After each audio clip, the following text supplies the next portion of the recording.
Hello बालक, कैसे आप लोग? उम्मीद करता हूं मजे में होगे, जम के पढ़ाई कर रहे होगे। फेस्टिवल का सीजन चल रहा है, बट उसके बावजूद आप जम के पढ़ाई कर रहे होगे, मुझे आप पे पूरा भरोसा है। चलिए, प्रीवियस क्लास में हमने चैप्टर 4 स्टार्ट किया था, कॉस्ट ऑफ कैपिटल, राइट। पहले हम चैप्टर 6 हमने पहले किया था, लीवरेज था। Then after we doing chapter 4 that is cost of capital, फिर हम चैप्टर 5 करेंगे। सो जब हम कॉस्ट ऑफ कैपिटल की बात करते हैं तो what we have considered here कि जब भी हमें फंड की जरूरत होती है, इन्वेस्टर हमारे बिजनेस में इन्वेस्ट करता है, तो जाहिर सी बात है इन्वेस्टर को कुछ रिटर्न में चाहिए भाई। मतलब पैसे दे रहा है तो बदले में कुछ चाहिए ना। क्या चाहिए? इंटरेस्ट चाहिए, है ना। सो उनको रिटर्न में कुछ चाहिए, तो उनको कितना चाहिए, वो हमारे लिए कॉस्ट हो जाता है एज अ बिजनेस। अब उन्होंने कहा कि हमें रिटर्न में चाहिए, तो कितना चाहिए वाला जब मुद्दा आया, हमने कहा कितना चाहिए, तो हमसे पूछता है आपके बिजनेस में कितना रिस्क है। और इन्वेस्टर का कहना है कि जितना ज्यादा रिस्क आएगा मुझे उतना ज्यादा रिटर्न चाहिए, क्योंकि अगर मैं ज्यादा रिस्क लूंगा ऑब्वियस है मैं ज्यादा रिटर्न चाहूंगा। इस तरह से हमने कहा था एक्सपेक्टेशन ऑफ इन्वेस्टर ही हमारा कॉस्ट क्रिएट करता है, और वो एक्सपेक्टेशन जो है डायरेक्टली प्रोपोर्शनल होता है रिस्क के। नाउ वी नो दैट कि एज अ फाइनेंस मैनेजर और द CFO और the CEO of the company, हमारी रिस्पॉन्सिबिलिटी या हमारी सोच या हमारी जिम्मेदारी एंड ड्यूटी ये होती है कि हम शेयर होल्डर के वेल्थ को मैक्सिमाइज करें। Ultimately company belongs to share holder and we are working on their behalf. तो शेयर होल्डर के वेल्थ को मैक्सिमाइज करने के लिए हमने बाहर से पैसा उठाया था डेब्ट के फॉर्म में, और उसको यूज किया था, उस पर ज्यादा ROI जनरेट किया था। 8% का मान लो कॉस्ट था, 12% का ROI जनरेट किया, तो 4% का मार्जिन क्रिएट हुआ जो शेयर होल्डर के रिटर्न को बूस्ट करेगा। That was the whole idea, है ना। इसको हमने प्रीवियस क्लास में स्टार्ट किया था, और थोड़ा बहुत बेसिक इंट्रोडक्शन की बात करी थी, ज्यादा की आवश्यकता भी नहीं है यहाँ। तो COC, the cost of capital, is return expected by the provider of the capital. Provider of the capital are basically your share holder, your lenders and your debt holders. So whenever we try to borrow fund, we can also borrow fund in terms of what? Equity, in form of equity. Equity के form में भी हम क्या कर सकते हैं? Fund बोरो कर सकते हैं, फंड रेज कर सकते हैं। सो जब इक्विटी इशू किया तो शेयर होल्डर्स, है ना, और जब डेट उठाया तो that is your lender, that is your investors who are investing in debt. तो इन्वेस्टर में इन्वेस्ट इन डेट और में इन्वेस्ट इन इक्विटी। किस में इन्वेस्ट करता है? तो हम कहते हैं सर अलग अलग प्रकार के प्राणी होते हैं।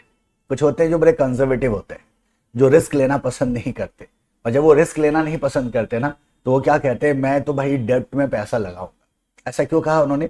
ऐसा उन्होंने इसलिए कहा क्योंकि डेट में फिक्स्ड इनकम आता है, फिक्स्ड रिटर्न है, तो सर्टेन परसेंटेज का रिटर्न आपको एज ए इंटरेस्ट मिलता रहेगा। इक्विटी में ऐसा नहीं है। इक्विटी तो आप जानते हो ना कि जो लास्ट में बचता है ना, पैट, है ना, उससे इक्विटी का हिसाब किताब होता है। तो शेयर होल्डर को अगर कंपनी नुकसान करती है तो शेयर होल्डर का नुकसान हो जाएगा, बट डेट होल्डर का नहीं होगा। क्यों नहीं होगा? क्योंकि उनका फर्स्ट राइट है भाई, आपको पहले EBIT से ही आपको इंटरेस्ट पे करना पड़ता है डेट का। तो दैट इज द आइडिया। तो अलग अलग तरह के इन्वेस्टर्स होते हैं, अलग अलग तरह की सोच होती है, accordingly they invest in the share market. आगे थोड़ा और सीखोगे, इन्वेस्ट करना भी सीखोगे, डोंट वरी। तो cost of capital also called as cut off rate, hurdle rate और मिनिमम रेट ऑफ रिटर्न। ये मिनिमम रेट ऑफ रिटर्न है। हमने कहा था मिनिमम रेट ऑफ रिटर्न क्यों कहते हैं इसको? हमने कहा सर अगर 8% का कॉस्ट है तो that is our minimum rate of return, है ना, वरना वो इतना तो होना ही चाहिए करके, इसीलिए इसको कट ऑफ और हर्डल भी कहा जाता है। Now, this is a benchmark for framing debt policy and taking capital busting decisions. So, cost of capital is used in various fields of or domains of financial management. दो prominently हम discuss करते हैं debt policies को और capital busting decisions को। Now, in capital busting decisions, we have to evaluate multiple projects. कि किस में पैसा लगाऊं, किस में ना लगाऊं। Now, as a manager, you will have to decide. और जाहिर सी बात है आप किस में पैसा लगाओगे जिससे आपको ज्यादा से ज्यादा फायदा मिले। That is the idea. So, evaluation कैसे होगा? तो हमने कहा सर जब हम प्रोजेक्ट को इवैल्यूएट करते हैं, we see the future cash flow, it is totally uncertain. और पहली बात, दूसरी बात वो फ्यूचर में है, तो जो मेरा फ्यूचर कैश फ्लो है उस पे और मैं करंट में पैसा लगा रहा हूं, तो मैं कैसे कंपैरिजन करूंगा? So we have to discount future cash flows and bring it to the present value, and then we can see कि मेरा present value of cash inflow क्या है और आउटफ्लो क्या है, और PVCI माइनस PVCO करते हैं तो we get something called as NPV, and based on NPV we can decide which project is more beneficial for us. That is the simple idea. Now, how we discount it? There comes your COC. तो जो हम future cash flow को present value में discount करके लेके आते हैं ना, वहां हम कॉस्ट ऑफ कैपिटल का यूज कर रहे होते हैं। So that is your about capital busting. As far as debt policy is concerned, हमने कहा कि लेट्स से हमने क्या क्रेडिट पीरियड अलाउ किया किसको, कस्टमर्स को। सो क्रेडिट पीरियड क्यों अलाउ करते हैं? To get some benefit, that benefit may be in terms of sales, कि अगर मैं क्रेडिट पे बेचता हूं तो मेरा सेल बढ़ेगा। So here also we can do is we can use the cost of capital to evaluate our benefit and the cost we are incurring for the allowing credit period, and accordingly we can take decision और optimum debt policy को हम set कर सकते हैं। So that was the idea, और यही चीज बन गया इसका क्या significance। सबसे पहले हमने कहा था evaluation of investment project, second हमने कहा था फाइनेंसिंग डिसीजंस, कहां से किस सोर्स से पैसा लें, और जैसे इस सोर्स से पैसा लेने की बात आई थी तो तीन बड़े इंपॉर्टेंट फैक्टर्स आ गए थे, रिस्क आ गया था, कंट्रोल आ गया था और कॉस्ट आ गया था। हमने कहा सिर्फ कॉस्ट को देख के डिसीजन नहीं ले सकते, सिर्फ कंट्रोल को देख के डिसीजन नहीं ले सकते, सिर्फ रिस्क को देख के डिसीजन नहीं ले, तीनों चीजों को आपको कंसीडर करना होगा। किस फंड में कितना रिस्क है, कितना कंट्रोल का डाइल्यूशन हो रहा है, किस फंड का कितना कॉस्ट है, तीनों चीजों को देख के एक परफेक्ट कैपिटल स्ट्रक्चर डिजाइन करना आपकी जिम्मेदारी है। आगे करोगे आप अगले चैप्टर में। And then we have the designing optimum credit policy, जिसके बारे में हमने बात करी, right. So and thereafter we started with the कि भाई हमारे पास क्या क्या सोर्सेज हैं प्राइमरली और किसका हमें कॉस्ट कैलकुलेट करना है। So as a business we can procure fund in through debenture और इक्विटी और प्रेफरेंस शेयर और रिटेन्ड अर्निंग्स, मान लो हमारे पास हो, ये हमारे पास पॉसिबिलिटीज हो सकती है। Because whenever it comes to make an investment into a project, net profit is also a source, है ना। सो इक्विटी डेट तो है ही है, साथ ही साथ नेट प्रॉफिट भी एक सोर्स है। Net profit I am saying about the retained earning, so retained earning is also a source, यहाँ का भी पैसा हम लगा सकते हैं। सो वर्चुअली रिटेन्ड अर्निंग में हमें किसी को पेमेंट करने की जरूरत नहीं होती है, क्योंकि वो तो हमारा खुद का पैसा है, बट उसका भी कॉस्ट होगा, कॉस्ट तो होगा because that money belongs to share holders technically, इसका भी कॉस्ट होता है, and we have to calculate that cost as well. So let's say in our capital structure we have some amount in terms of in form of debt, some equity, some preference share, and we have some retained earnings. So we have to get the overall cost of capital of the company. And overall cost of capital हम कैसे निकाल सकते हैं? तो हम बोलेंगे sir अगर हमारे पास ये चारों के चारों कंपोनेंट हैं तो इनका वेटेड एवरेज निकाला जाता है, then we get something called as WACC, weighted average cost of capital. तो हमें क्या करना है, इन सारे कंपोनेंट का KD, KE, KP, KR, इनका कॉस्ट कैसे निकाला जाता है ये सीखना है, और फिर हमें इसको कंबाइन करके वेटेड एवरेज कैसे निकाला जाता है ये सीखना है, चैप्टर खत्म हो जाएगा। करेक्ट, आगे बढ़ो। हमने स्टार्ट किया था डेट से, डिबेंचर से। डिबेंचर के कुछ फीचर्स की हमने बात करी थी। सबसे पहले हम कह रहे थे इसका एक फेस वैल्यू होता है, interest is always calculated on the face value, face value is nothing but the denominated value. इसके बाद इसका एक मैच्योरिटी पीरियड होता है कि कब इश्यू हुआ, कब ये मैच्योर होगा। Then there is a coupon और इंटरेस्ट रेट, तो डेट के साथ इंटरेस्ट रेट आता है। हमने कहा एक्सेप्शन भी है, जिसे हमने किसकी बात करी थी, जीरो कूपन बॉन्ड की या डीप डिस्काउंट बॉन्ड की। यहाँ एक एक्सेप्शन को दिमाग में रखना है। टैक्स शील्ड देता है, ये याद है आपको, टैक्स शील्ड किसका देता है, जो इंटरेस्ट अमाउंट हमने पे किया ना उस पर हमें टैक्स नहीं देना पड़ा। तो टैक्स शील्ड कितने का बनता है, interest multiplied to tax rate, that is our tax shield which is created due to use of debt. Then we have the redemption value. At the end of the life period of the debt, it will be redeemed. It's conditional, in fact. Based on the redemption, there are two types of debt. One is irredeemable, one is redeemable. Likewise, there is another kind of debt also, convertible and non-convertible. मतलब date को हम equity में भी convert कर सकते हैं, और हम आगे जाके देखेंगे इसको। And when it cannot be converted into equity, it is called as non-convertible.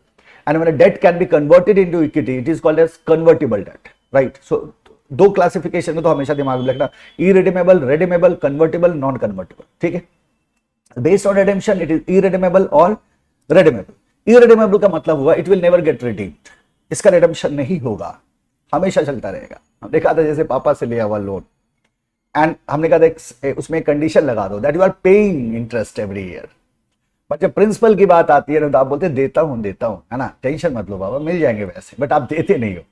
तो दैट्स अ काइंड ऑफ, यह हमेशा चलने वाला।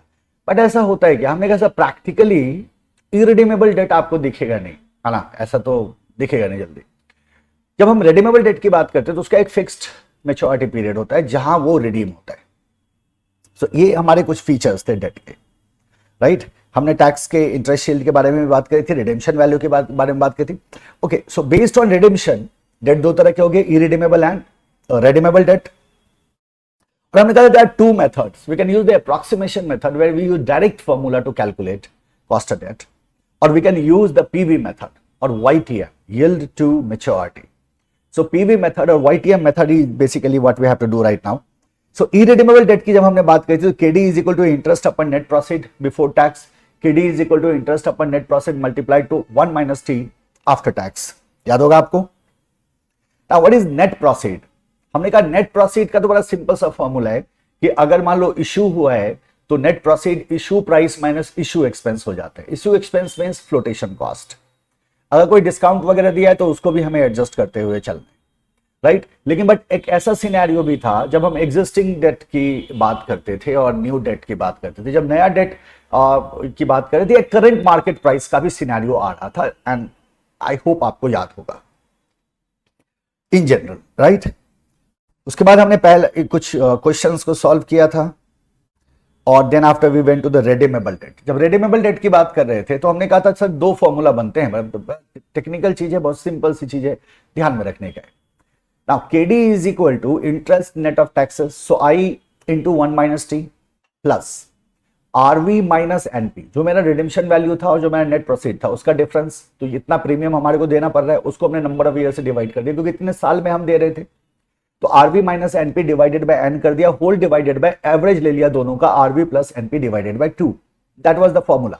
तो हमने कहा था sir interest net of taxes की जब हम बात करते हैं that is I1 minus T plus RV minus NP divided by N whole divided by RV plus NP by 2। Now that is the formula. लेकिन हमने कहा था if the discount of premium is also tax deductible, तो उस condition में क्या होगा, हमें 1 माइनस टी को लास्ट में लेके जाना होगा, and we got the second equation.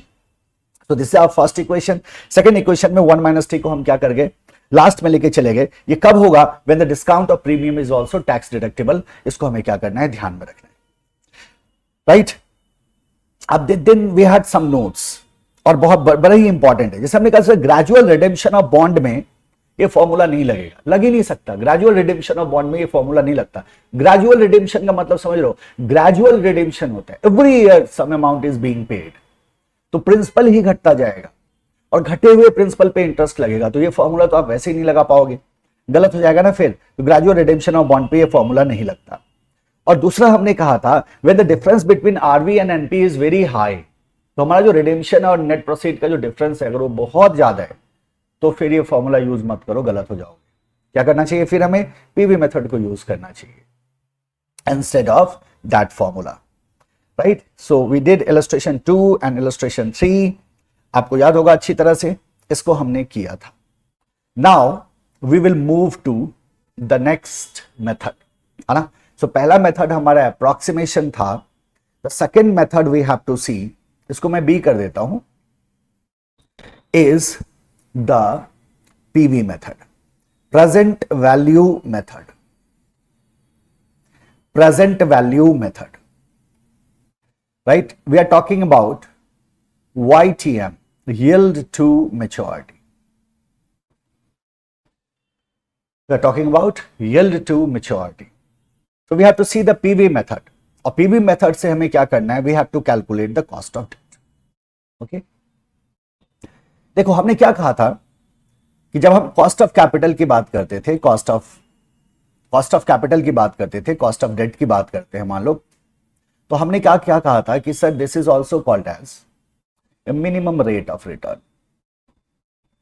This is also called as minimum rate of return. Now what should be the minimum rate of return, right. आप जरा सोचो कि suppose you have borrowed some fund in form of debt, ठीक है, बोरो किया, अभी इसको हमने क्या किया, किसी प्रोजेक्ट में इन्वेस्ट कर दिया। जब हमने डेट को किसी प्रोजेक्ट में इन्वेस्ट किया, तो क्यों इन्वेस्ट किया, बिकॉज वी नो दैट इससे हमें कुछ रिटर्न आएगा। जाहिर सी बात है, हमने डेट उठाया और प्रोजेक्ट में लगा दिया कि इससे हमें रिटर्न आने वाला है। Now there are two things to think about here. पहला कि ये जो डेट था मेरा, इसका कॉस्ट क्या था, what was the cost of debt, and we have way to calculate that, and even now we are doing that. और फिर इस डेट को हमने प्रोजेक्ट में लगाया, तो जब हमने प्रोजेक्ट में लगाया तो यहां इसका रेट ऑफ रिटर्न क्या है मेरे प्रोजेक्ट का, यानी कि वी आर टॉकिंग अबाउट कि जो मेरा इंटरनल रेट ऑफ रिटर्न है। Why it is called as internal rate of return, because you are investing that money in some of your project.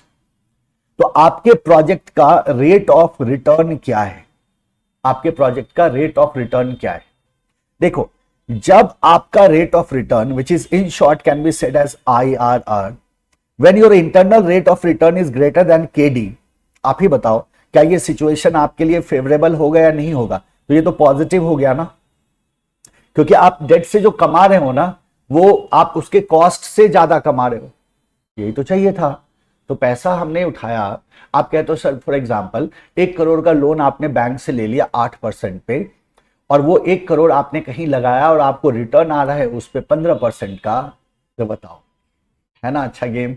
इसका मतलब ये नहीं कि बैंक से लोन लेके शेयर मार्केट में पैसे लगा देना, मैं बिल्कुल ऐसा नहीं कह रहा हूं, ऐसा बिल्कुल भी मत करना, कोई भी सलाह दे मत करना। बहुत लोग आपको ऐसे मिलेंगे अभी, आप जब तक आप सीए बनते हो और सीए बनने के बाद भी, जो आपको कहेंगे कि मेरे इंस्ट्रक्शंस को फॉलो करो, मैं तुम्हें रातों रात करोड़पति बनवा दूंगा। हाँ, ऐसा कुछ नहीं होता। तो ऐसा काम तो मत करना कि बैंक से 8% पे लोन लेके शेयर मार्केट से 30% कमाने के चक्कर में पैसा उसमें लगा दिया।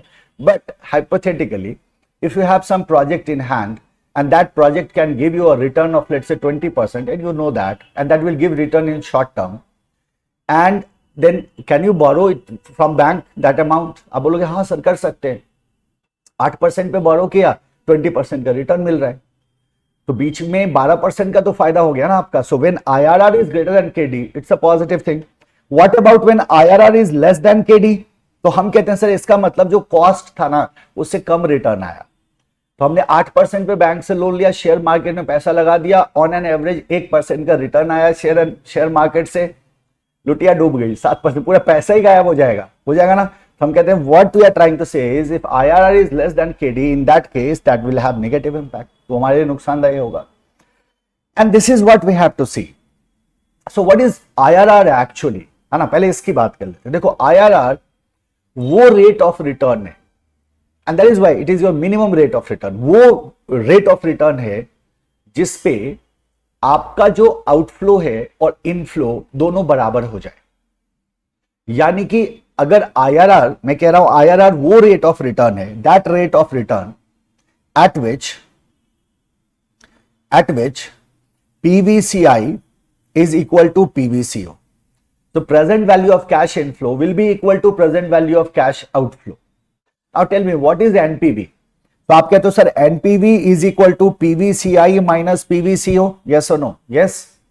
So if PVCI is equal to PVCO, then it means NPV is equal to 0.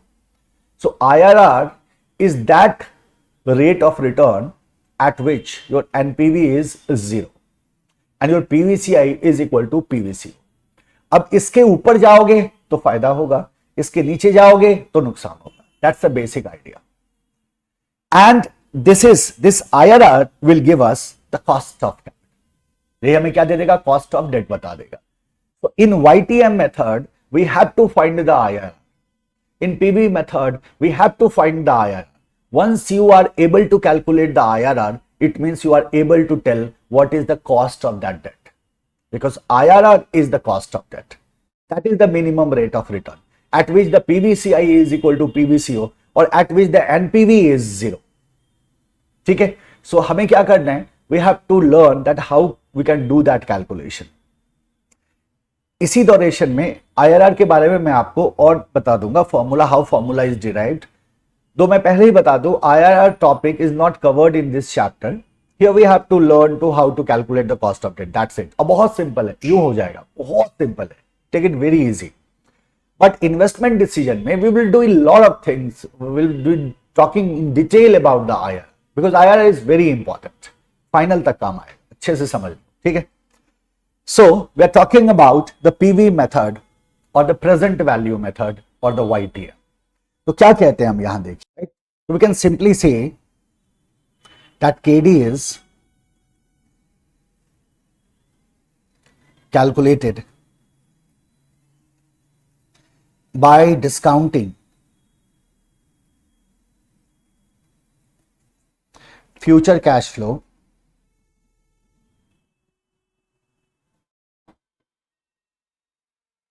using IRR. What is IRR? Internal rate of return. ठीक है? So YTM is actually YTM is annual return of an investment. YTM is annual return of an investment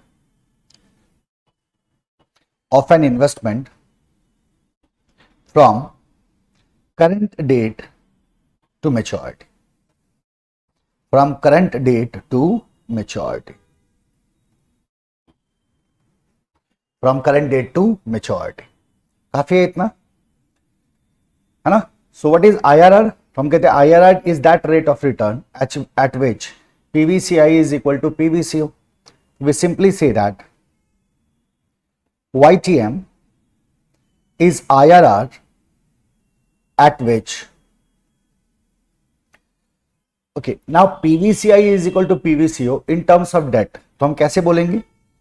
In which current price of debt, inflow, equals to the PV, present value of all cash flows. Present value of all cash flows. So here there is only one thing, है ना? जो current price है वो company के लिए क्या होगा? Inflow होगा, और बाकी जो कैश वो पे कर रहा है ना, इंटरेस्ट वगैरह, और जो प्रिंसिपल लास्ट में देगा रिडेम्पशन वैल्यू, वो आउटफ्लो हो जाएगा. So current price of debt will be equal to all cash flows, यानी कि PVCI will be equal to PVCO. That is the idea of IRR, और यही चीज आप इन्वेस्टमेंट डिसीजंस में यूज करोगे, राइट? So as simple as it is. So when we talk of the YTM of the PV method, तो हम क्या कहते हैं? YTM और PV मेथड में we have to find the IRR. हमें क्या करना है? IRR फाइंड आउट करना है. That's a basic idea. What is IRR? तो हम कहते हैं IRR is that rate of return at which NPV is 0, means PVCI is equal to PVCO. That is the minimum rate of return, right? So we have to find the IRR. Now the question is what should be the process? तो process बहुत सिंपल है. You know, first of all you will have to identify the cash flow, because आपको पता है कि आपको cash flow को इक्वेट करना है, और आपको वो रेट ढूंढना है जिस रेट पे कैश फ्लो इक्वेट हो जाए. तो first of all you will have to identify the cash flow, कि क्या क्या कैश फ्लो है मेरे पास, क्या क्या कैश फ्लो मेरे पास गिवन है. And then you will be talking about discounting and finding IRR, right? तो प्रोसेस क्या होगा? प्रोसेस इज मोर इंपॉर्टेंट, यही याद रखना है आपको, है ना? फास्ट ट्रैक बैच है, हमारा पूरा कंसंट्रेशन प्रोसेस पे ही है ना, कि क्या प्रोसेस होगा कैलकुलेशन का, यही हमारा मेन मुद्दा होगा. अच्छा जरा देखो, गौर करो कि इफ अगर हम प्रोसेस की बात करें, तो प्रोसेस में जो सबसे पहला स्टेप होगा हमारा, that we have to identify the cash flow. Identify the cash flow, cash flow को पहचानना, है ना? कैश फ्लो को पहचानना. कैसे पहचानेंगे कैश फ्लो को? हम कहते हैं सर बहुत आसान, बहुत आसान है. हमने कहा सर देखो, अभी एट पॉइंट 0 आपने क्या किया? डेट इशू किया. कहां डेट इशू किया? यहां 0 ईयर पे आपने क्या किया? डेट इशू किया. So this is your 0 year, आपने डेट को इशू किया. So when you have issued the debt, you must be having some net proceed. तो at this point you have certain net proceeds. क्या आया आपके पास? Net proceeds आया. In short we denote it by NP. Okay, जब हम net proceed की बात करते हैं, तो नेट प्रोसीड का मतलब क्या हुआ? कि दो सिचुएशन हो सकते हैं. अगर डेट मेरा एग्जिस्टिंग है, पहले से चला आ रहा है, और आज हम उसका इवैल्यूएशन करना चाह रहे हैं, तब तो करंट मार्केट प्राइस यूज कर लेंगे, अदरवाइज नेट प्रोसीड यूज करेंगे. We know that. Net proceed का फॉर्मूला भी हम जानते हैं, issue price minus issue expenses. तो यहां हम क्लियर है.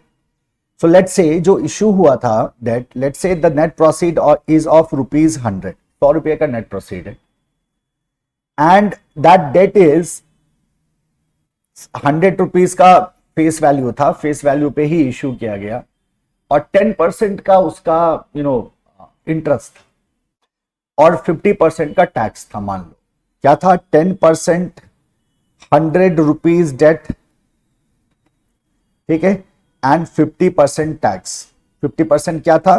टैक्स था. ये हमारा एजम्पशन है. सो 100 रुपीज का डेट था, तो 100 रुपीज मेरा क्या हो गया? नेट प्रोसीड हो गया. Now first year we have paid how much amount? 100 का 10%, तो 10 रुपया हो गया. Net of taxes, interest net of taxes, यानी कि 0.50 हो गया, 1 minus 0.50 is 0.50, so that is your interest net of taxes. Then we go for the second year, the same thing will happen, interest net of taxes. Then we will go for the third year, same thing will happen, interest interest net of taxes. In fourth year, मान लो 4 साल का इसका life था, life is equal to how many years, 4 years is the life. तो जब चौथे साल में जाते हैं तो 10 इंटू 1 माइनस 0.5 तो जाएगा, साथ ही साथ यहां अब आएगा रिडेम्पशन वैल्यू, कितने पे रिडीम हो जाएगा, 100 रुपीज पे ये रिडीम हो जाएगा, रिडीमेबल डेट है, तो 4 साल में ये क्या हो जाएगा, रिडीम हो जाएगा। तो this is your identification of different cash flow, ये आपका आइडेंटिफिकेशन हो गया किसका, कैश फ्लो का। So now you have the net proceed, you have interest net of taxes as a cash flow, and also you have the redemption value as the cash flow. तो पहला step यही है, that we have to identify the cash flow. Now second step में हम क्या करें sir, cash flow को identify करने के बाद हम क्या करें, तो कैश फ्लो को आइडेंटिफाई करने के बाद the future cash flow need to be discounted. अब प्रॉब्लम ये आती है कि हम किस रेट से डिस्काउंट करें, है ना, we don't have any rate, तो हम किस रेट से डिस्काउंट करें। तो हम कहते हैं कि सर देखो, मुझे उस रेट पे पहुंचना है जिस रेट पे जो मेरा डेट का जो प्राइस है वो बाकी कैश फ्लो के बराबर हो जाए, उस रेट पे मुझे पहुंचना है, उस रेट पे मुझे पहुंचना है जहां पीवीसीआई पीवीसीओ के बराबर हो जाए। तो हम कैसे पहुंच सकते हैं यहां, तो for that purpose now we will have to use two different rates, two different discounting rate को यूज करके we have to calculate NPV.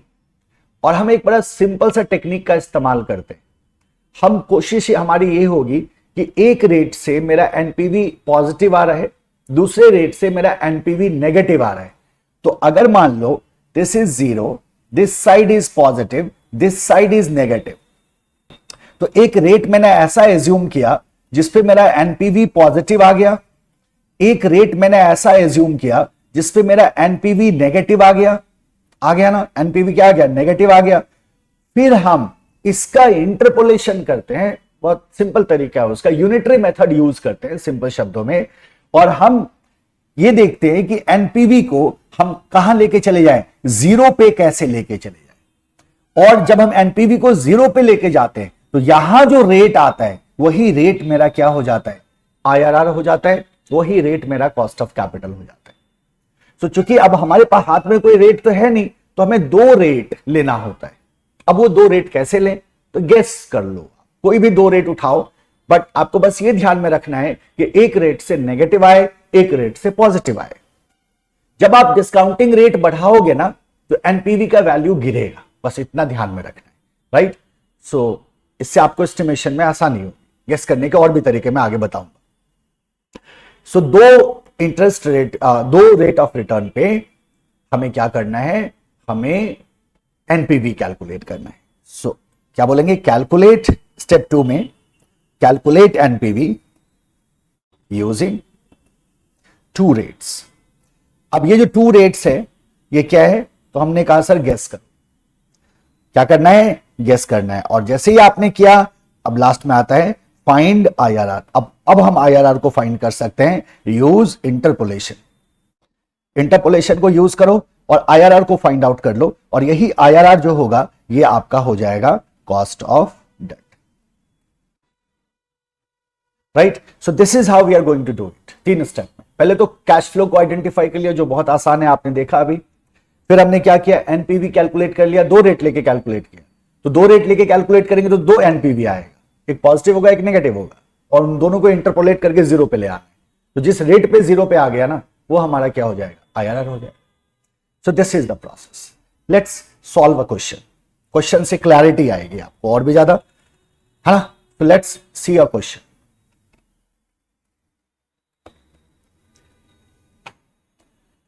सीधा बुक रेफर करो, ओके, जस्ट अ सेकेंड। चलिए, सो बुक से ही क्वेश्चन उठाओ फटाफट, और question number 5 है ना, क्वेश्चन नंबर 5 देखो क्या कह रहा है। A company issued 10,000 10% debenture of 100 each, 10,000 10% debenture of 100 each at a premium of 10% on 1/4/2017 to be matured on 1/4/2022. So the life is 5 years, 10% का प्रीमियम है। The debenture will be redeemed on maturity. Compute the cost of debenture assuming 35% as a tax rate, है ना।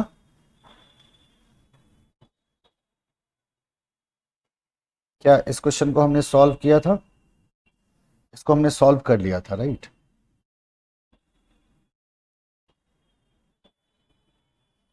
हाँ, इसको हमने 5th और 6th को solve कर लिया था हमने, चेक कर लेना। 7th को हमें करना है because we are doing the RIL method right now, PV method. देखो 7th क्या कह रहा है। A company issued 10,000 10% debenture of 100 each on 1/4/2013 to be matured on 1/4/2018. The company wants to know the current cost of its existing debt. Current cost इसको चाहिए existing debt का। If the market price of the debenture is ₹80, assuming 35% as the tax rate. Now we have to do this using the PV method. क्या use करना है हमें इस पर? PV method को यूज करना है। तो अब जरा टाइमलाइन देख लो पहले आप। 0 ईयर पे हमने क्या किया, इशू किया है डेट को, 100 रुपीज का इसका फेस वैल्यू है, that's it, no premium nothing. 100 rupees का इसका हमारा प्रोसीड बन रहा है यहाँ।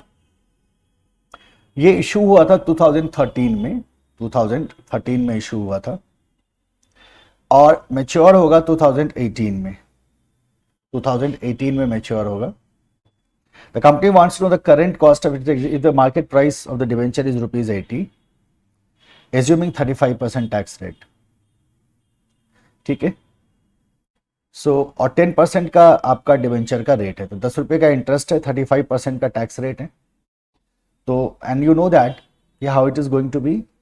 अगर 10 रुपये का इंटरेस्ट है और 35% का टैक्स रेट है तो 1 - 0.35 that is interest net of taxes. एक फ्लो तो ये मिला। जो रिडेम्पशन वैल्यू होगा दैट विल बी ₹100, तो सेम रह जाएगा। ये रहा इंटरेस्ट का वैल्यू, ये रहा नेट प्रोसीड और ये रहा रिडेम्पशन वैल्यू। ना if the market price of the existing debenture is ₹80, तो करंट कॉस्ट पूछ रहा है हमसे, तो ₹80 हमें क्या करना है, ₹80 हमें क्या कर लेना है, प्रोसीड लेके चलना है। तो proceed we will take here is ₹80, right. सो देखो 80 रुपये का करंट मार्केट प्राइस दे रखा है इन्होंने, तो जो मेरा नेट प्रोसीड होगा that will be current market price. अब हमें क्या करना है, इधर क्या ले लेना है, ₹80 ले लेना है, 100 नहीं लेना है। लेकिन हम जानते हैं जो इंटरेस्ट कैलकुलेट होगा वो फेस वैल्यू पे ही होगा, तो इंटरेस्ट हमारा 10 रुपये का ही रहेगा और आरवी हमारा जो रिडेम्पशन होगा वो 100 पे ही होगा, right. But the current market price is what, ₹80। So this is your cash flow. तो पहला स्टेप क्या था, identify the cash flow. Now once you have identified the cash flow you can easily solve it. Question आपके सामने, ठीक है, let's see this.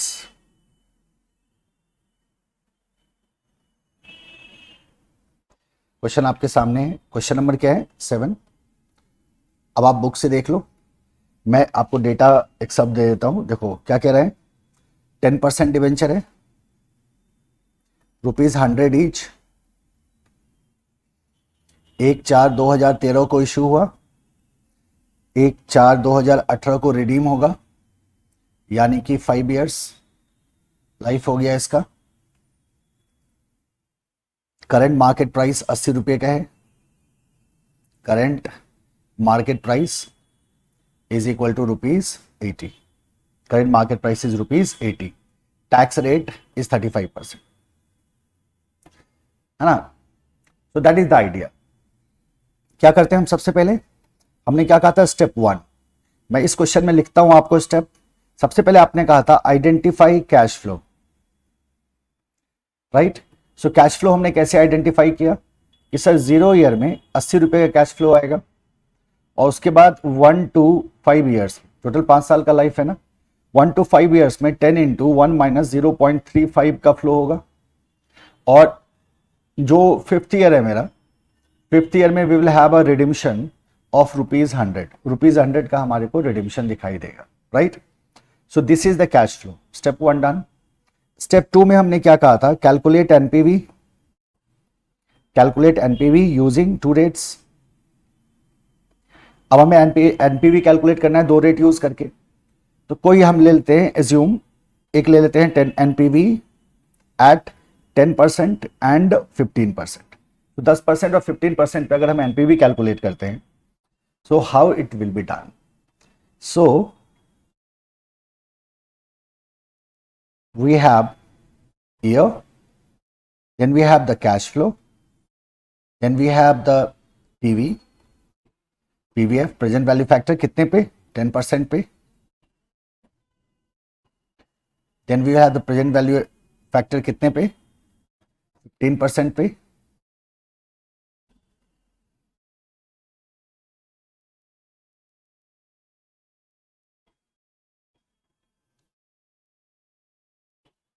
Right. इसको पहले एनपीवी इसका निकाल लो, इसको क्या कर दो, एनपीवी कर दो, और फिर पीवीएफ एट द रेट 15% और इसका फिर एनपीवी या प्रेजेंट वैल्यू बोलो, लास्ट में हम एनपीवी दिखा देंगे, ठीक है। This is it. तो पहला क्या था, जीरो ईयर। जीरो ईयर में कैश फ्लो कितना है, 80 रुपए का कैश फ्लो है। और आप जानते हैं जीरो ईयर में कोई भी रेट हो, हमारा फैक्टर कितने का बनता है, 1 का बनता है। तो 80 रुपीज का हमारा क्या हो गया, यहाँ इनफ्लो हो गया।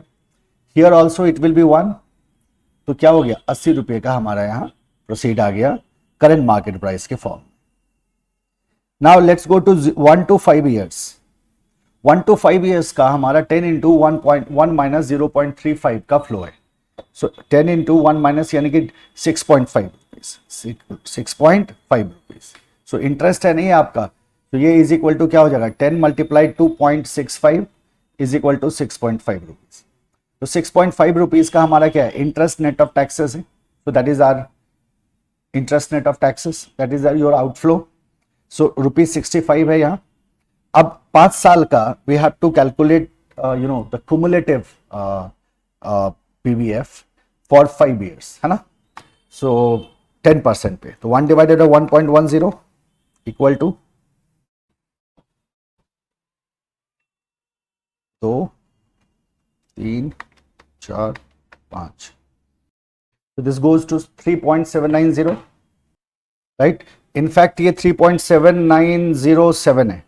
सो 3.791 कर दो इसको, और अगर हम 15% पे कैलकुलेट करें तो 1 divided by 1.15 equal to m plus equal to m plus 2 हुआ equal to m plus 3 4 5। Memory recall 3.352। Okay, अब जरा समझो इसको, 3.352 और मेरा पीवी कितने का रह गया, इधर भी 3.791 मल्टीप्लाई तो किया नहीं है, तो वैल्यू कैसे लिख सकते हैं अभी, तो 6.5 multiplied to 3.791, so it is 24.64 and this is 3.352 multiplied to 6.5, this is your 21.788, ठीक है।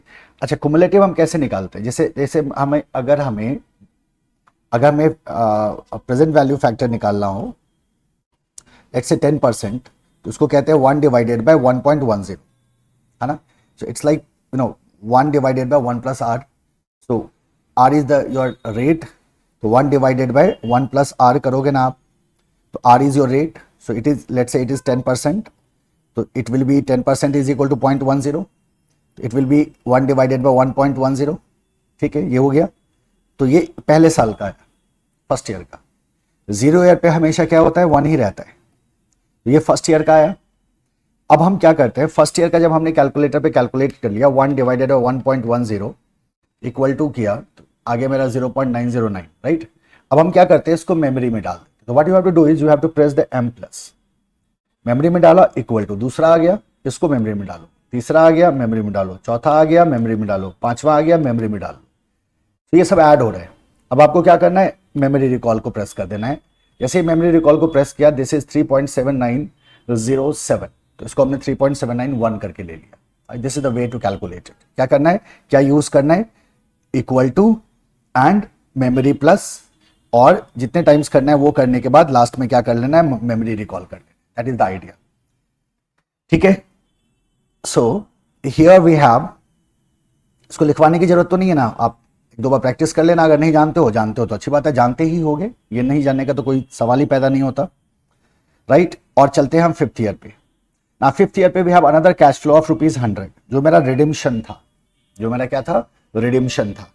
अब 100 निकालना है, 1.10, 1 divided by 1.10, first year, second, third, fourth, fifth, fifth का आ रहा है 0.6209, तो 0.621 कर दिया हमने,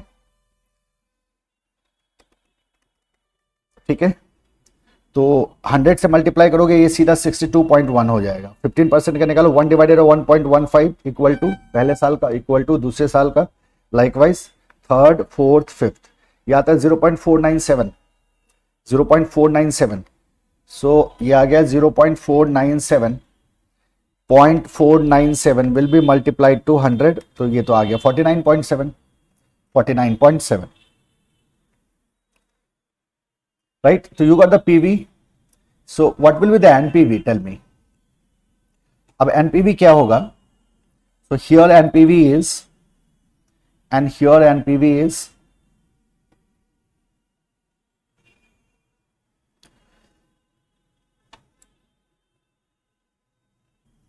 so now we can find what NPV easily. So हमारा आउटफ्लो क्या हो गया, 80 रुपीज का इधर, and rest is the inflow. So 24.64 plus 62.1, 86.74 minus 80, तो 6.74 हो गया, तो 6.74 पॉजिटिव एनपीवी, करेक्ट। दूसरा देखो 21.78 plus 49.7, this goes to 71.48 minus 80, so this is your minus 8.52, so this is negative NPV.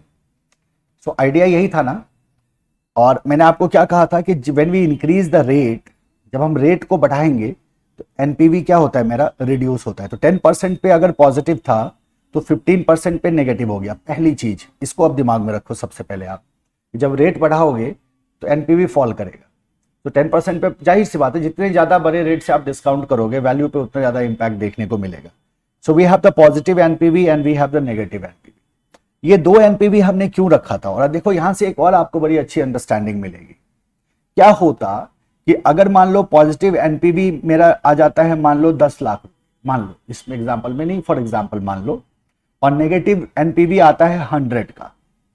सो अब जरा गौर करो कि इसका मतलब ये हो सकता है, या ऐसा सोचो कि जो पॉजिटिव एनपीवी है वो आता है मेरा लेट से 10% पे, और जो नेगेटिव एनपीवी है वो मैंने बहुत ज्यादा वैल्यू मेरा नेगेटिव में चला गया और उसका हमने ले लिया लेट से 40% पे। तो ये नहीं चलेगा, क्योंकि एक बात याद रखना आप कि इसको लोअर रेट कहते हैं, ये आपका हाई रेट हुआ। तो इस दोनों के बीच में जितना ज्यादा गैप होगा आपके आंसर की एक्यूरेसी उतनी कम होगी। तो आपको रेट आसपास का लेना है, 10%, 15%, सबसे पहले तो इसी को ट्राई करना है, 10%, 15%। कभी कभी ऐसा भी हो सकता है कि आपने जो रेट लिया उस रेट पे मान लो दोनों पॉजिटिव आ गया या दोनों नेगेटिव आ गया, तो आपको पता है कि अगर दोनों पॉजिटिव आ गया तो मुझे रेट को कम करना होगा, बढ़ाना होगा एक नेगेटिव करने के लिए, और अगर दोनों नेगेटिव आ गया तो मुझे रेट को क्या करना होगा, रिड्यूस करना होगा एक को पॉजिटिव करने के लिए। So that is how we guess and we decide कि कौन सा रेट हमारे लिए सुटेबल होगा। पहली बात तो ये होगी कि रेट में ज्यादा का गैप नहीं होना चाहिए।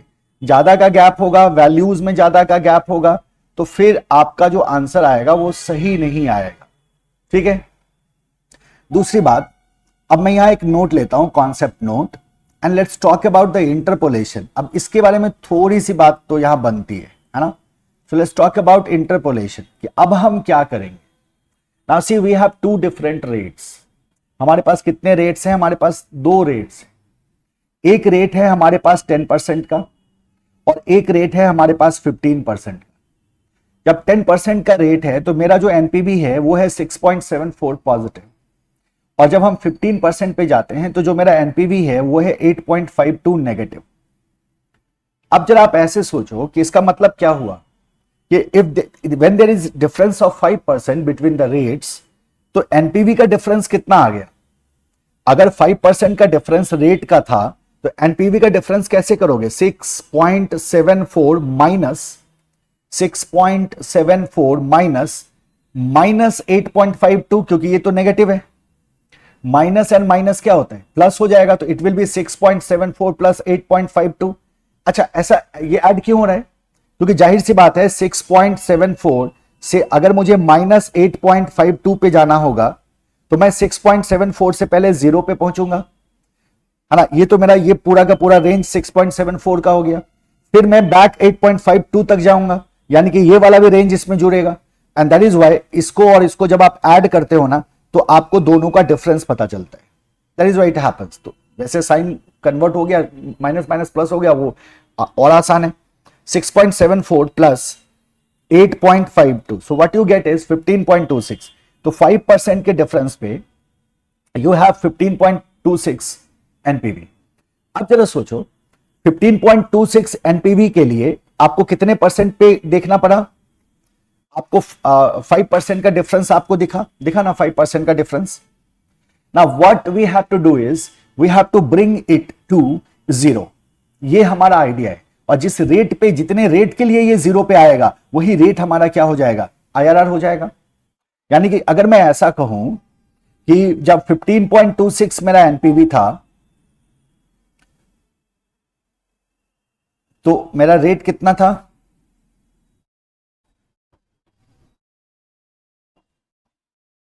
5% का डिफरेंस था, ठीक है।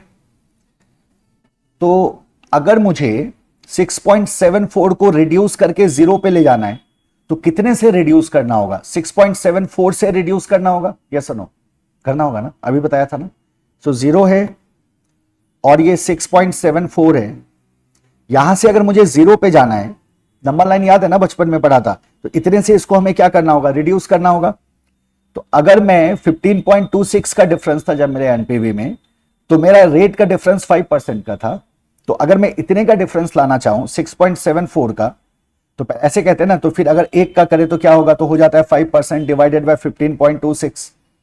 और फिर कहते हैं कि अगर मैं 6.74 का करना चाहूं तो क्या हो जाएगा? तो 5% डिवाइडेड बाय 15.26 मल्टीप्लाई टू 6.74 होता है ना ऐसे। यानी कि अगर मैं इतने का चेंज लाना चाहता हूं, मतलब 6.74 को अगर मैं 0 पे ले जाना चाहता हूं, तो मेरा रेट कितना होगा? इतना होगा। ये हुआ इसका मतलब। This is the unitary method. So हमारा रेट कितना हो जाएगा? 5% डिवाइडेड बाय 15.26 मल्टीप्लाई टू 6.74 हो जाएगा। ओके, अब मुझे ये बताओ कि what is 5% here?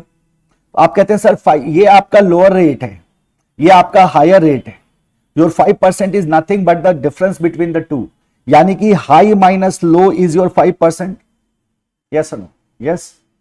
Okay, what is my 6.74? 6.74 is basically your NPV at lower rate। 10% पे जो आपका NPV था वो आपका 6.74 था।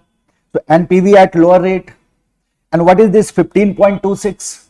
तो आप कहते हैं sir 15.26 is basically difference of both NPV, यानी कि NPV at lower rate minus NPV at higher rate का जो डिफरेंस है, that difference is basically what? 15.26।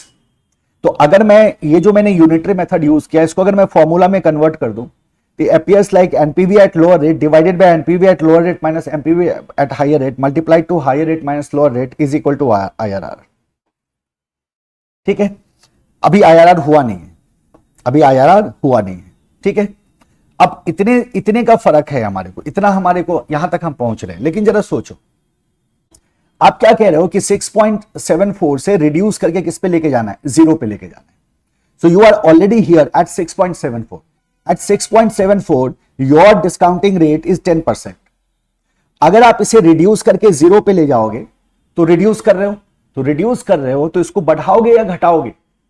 आप क्या बोलोगे? सर 10% से ऊपर जाना होगा, मुझे जाना होगा ना 10% से ऊपर, तभी ये रिड्यूस होगा। मैंने क्या कहा? जब आपका रेट बढ़ेगा तो आपका वैल्यू गिरेगा, तो आपको उसको 10% से बढ़ाना होगा।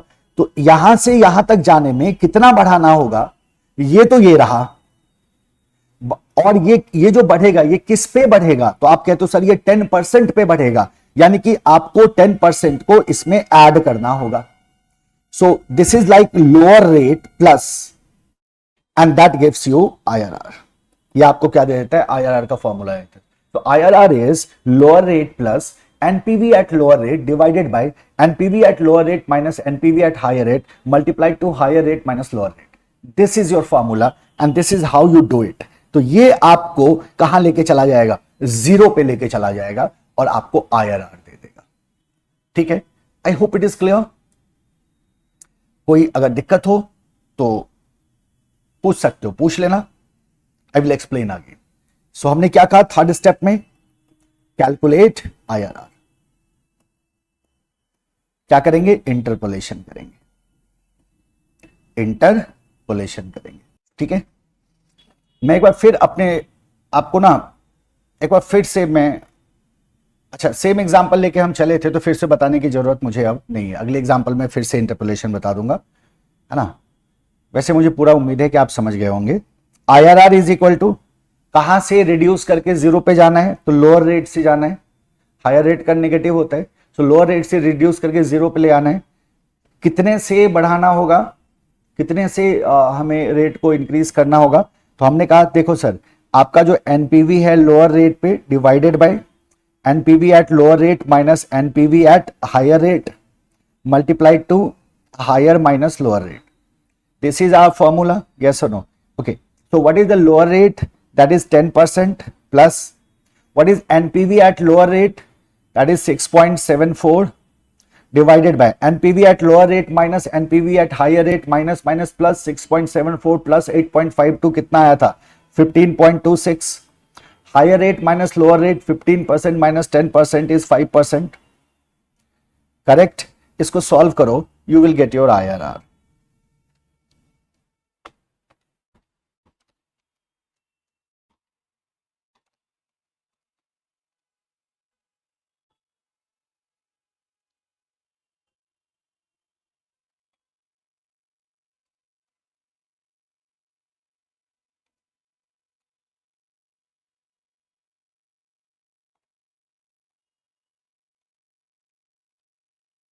So this goes to 0.1221. So IRR is equal to 12.21%. This is your answer. क्या हो गया आपका आंसर हो गया. So in PV method, first of all we have to see what is the outflow, what is the inflow. We have to identify the cash flow. If you have the outflow and inflow in hand, then you can find the NPV, and we know the NPV is inflow minus outflow. And then we have to find the IRR, and for that we use the interpolation. So we will get one NPV at positive NPV, one negative NPV. Gap कम से कम होना चाहिए, that is the rule we have to follow. And then we have to reduce it to reach at zero, and for that purpose we have this interpolation formula, and that gives us IRR. Right? Done? ये था आपका question. चलो next question पे. Let's go to the next question. Question number 8. देखो question number 8 क्या कह रहा है. Institutional development bank IDB issued a zero interest deep discount bond. So zero interest deep discount bond. It means there is no coupon rate, no coupon, no interest. Of face value of rupees 1 lakh each, issued at 2500 and repayable after 25 years. Okay, now see this. इस question में कुछ आपको अच्छी चीजें दी गई है. 1 लाख पे का फेस वैल्यू था एंड ईच इशूड एट 2500 पे इशू किया गया 25 साल के लिए. सो अब मुझे एक बात बताओ, इसका मतलब इससे जो आपका नेट प्रोसीड आने वाला है वो कितना आने वाला है, 2500 रुपए का, और इसका जो आपका रिडेम्पशन होगा, सो that is your 2500 is your outflow and your redemption value is rupees 1 lakh. Redemption value 1 lakh हो गया. क्या कहा था मैंने आपसे, क्या रूल लगाना है, if when the difference between NP and RV is very high, in that case approximation cannot be used. In this question we won't be using the approximation method. नहीं कर सकते ना इस्तेमाल. क्यों? क्योंकि दोनों का डिफरेंस बहुत ज्यादा है. ये 25,000 है, वो 1 लाख है हमारा रिडेम्पशन वैल्यू. हमने यही इस बात को नोट करके लिखा था कि when the difference of RV and P is very high, in that case we won't be using approximation but we'll be using PV method. तो यहां भी हम PV यूज करेंगे. Compute the cost of debt if there is no corporate tax. Tax भी नहीं है and हमें cost of date को बताना है. सो आपका आइडेंटिफाई हो गया. देखो आपका 0 ईयर पे 2500 रुपए का आउटफ्लो है और फिर 1 लाख का इनफ्लो है 25th ईयर्स में. करेक्ट. अब कोई टैक्स नहीं है. सो ये आपका क्वेश्चन है. देखो कितना सिंपल है, कितना सिंपल है ना. इसको यहीं सॉल्व करें? नहीं, यहां सॉल्व नहीं करेंगे तो फिर आपका नोट्स खराब हो जाएगा. आ जाते हैं question number 8. So I have book with me. आपके पास भी बुक होनी चाहिए. 0 डीप डिस्काउंट बॉन्ड है ना. 0 इंटरेस्ट, 0 इंटरेस्ट बॉन्ड है, मतलब नो इंटरेस्ट रेट. सेकंड देखो फेस वैल्यू जो है इज ₹1 लाख. इशू जो है इशूड एट ₹2500. लाइफ जो है वो 25 ईयर्स का है and no tax. And no tax. हमें क्या करना है? कॉस्ट ऑफ डेट बताना है. This is the question. हमें क्या करना है? कॉस्ट ऑफ डेट बताना है. अप्रोक्सीमेशन लगा नहीं सकते. चलते हैं सॉल्यूशन. सबसे पहले क्या कहा हमने? Identify cash flow.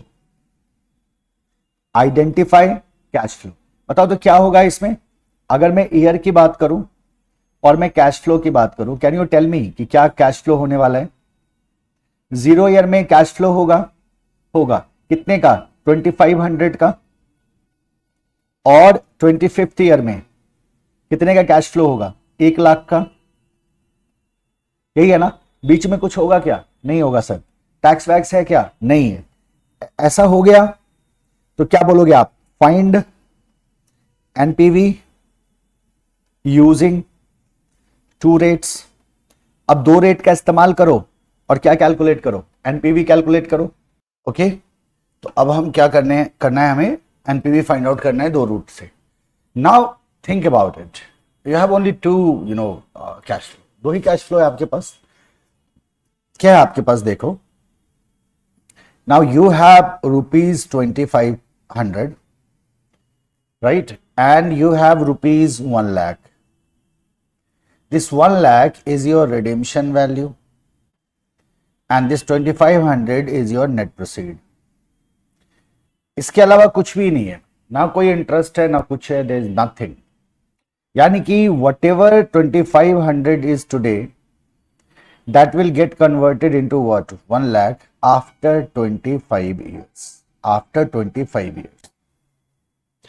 So अगर मैं इसको बोलूं कि this is the present value, that this is the future value, है ना. तो क्या हो जाएगा आपका formula? Present value is equal to future value is equal to present value 1 + r⁴ n. यही होता है फॉर्मूला. आप जानते हैं फॉर्मूला से आप वाकिफ हो ना. यही हम करते आ रहे थे अभी तक. So future value divided by present value is equal to 1 + r⁴ n. Now we have to find this r, मतलब actually that r at which your present value and future value are equal. इस case में ठीक है, not this one.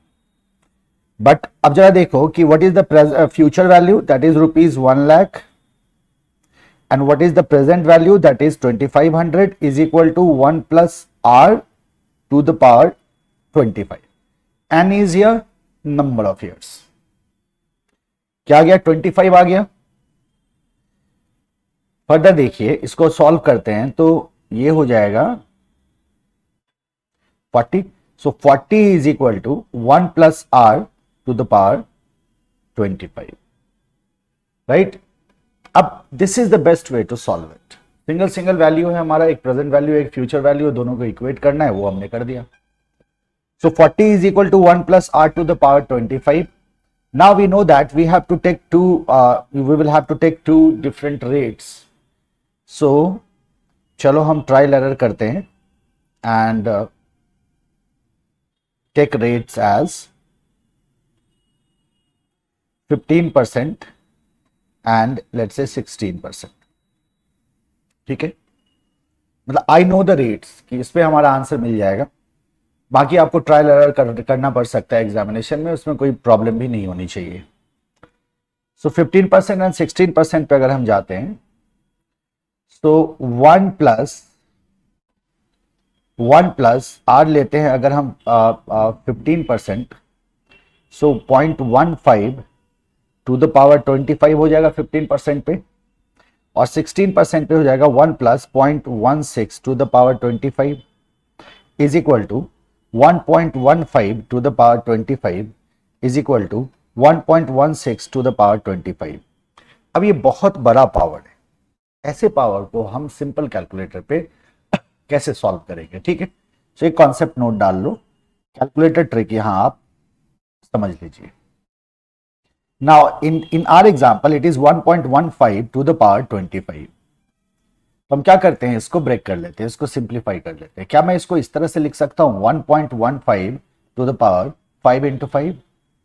तो 5 into 5 क्या हो गया, 25 हो गया. अब क्या करना है आपको कि ये बेस नंबर है ना, तो टेक बेस. स्टेप 1 में क्या किया हमने, टेक बेस नंबर ले लिया. And in our example base is 1.15. Take calculator in your hand और बेस ले लो. बेस में क्या ले लिया, बेस में ले लिया 1.15. ठीक है, 1.15 हमने बेस में ले लिया. अब हमें क्या करना है, we have to move from 1.15 to the first number, first digit here. तो अगले नंबर पे मूव करने के लिए हम क्या करते हैं, two times equals to press करते हैं, रेस्पेक्टिव ऑफ की पावर क्या है. तो हमने क्या किया, इंटू 2 टाइम्स क्या किया, इंटू प्रेस कर दिया, प्रेस मल्टीप्लीकेशन 2 टाइम्स. ठीक है, थर्ड स्टेप. ऐसा करने के बाद ये जो नंबर है, सो दिस इज 5, तो हमें इक्वल्स टू प्रेस करना है 1 लेस देन द 5, यानी कि प्रेस इक्वल्स टू कितने टाइम्स, n-1 टाइम्स. n क्या है, ये n क्या है, मेरा टर्म है, जो भी नेक्स्ट नंबर है. तो 5 है ना, तो 4 बार प्रेस करो, 1 2 3 4 बार हमने इक्वल टू प्रेस कर दिया. तो ये 5 का ट्रीटमेंट हो गया. Now we have to go to the next 5. तो नेक्स्ट नंबर पे जाने के लिए क्या करते हैं, फिर से 2 प्रेस करेंगे 2 बार, इंटू प्रेस करेंगे 2 बार, तो इंटू प्रेस कर दिया. और इस प्रोसेस को क्या करना है हमें, फिर सेकेंड एंड थर्ड को हमें रिपीट करना था ना, रिपीट कर रहे हैं हम. और फिर 5-1 4, तो 4 बार इक्वल टू प्रेस करो, 1 2 3 4.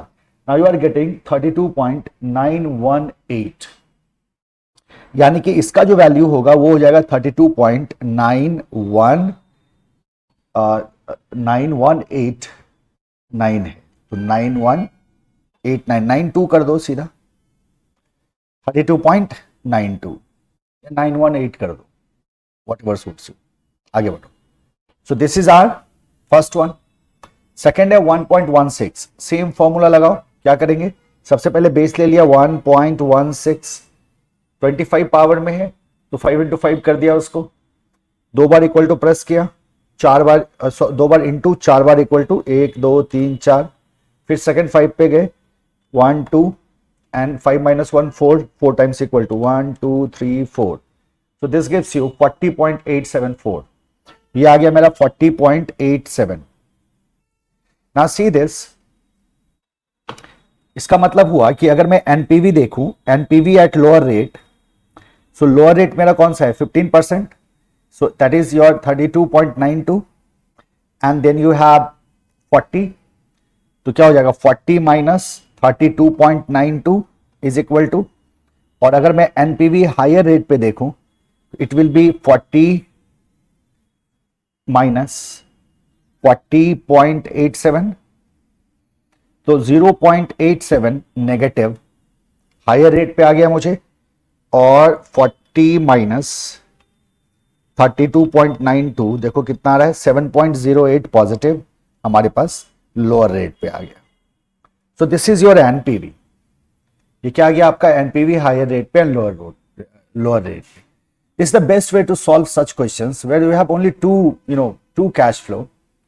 एक आपका नेट प्रोसीड है और एक आपका रिडेम्पशन वैल्यू है।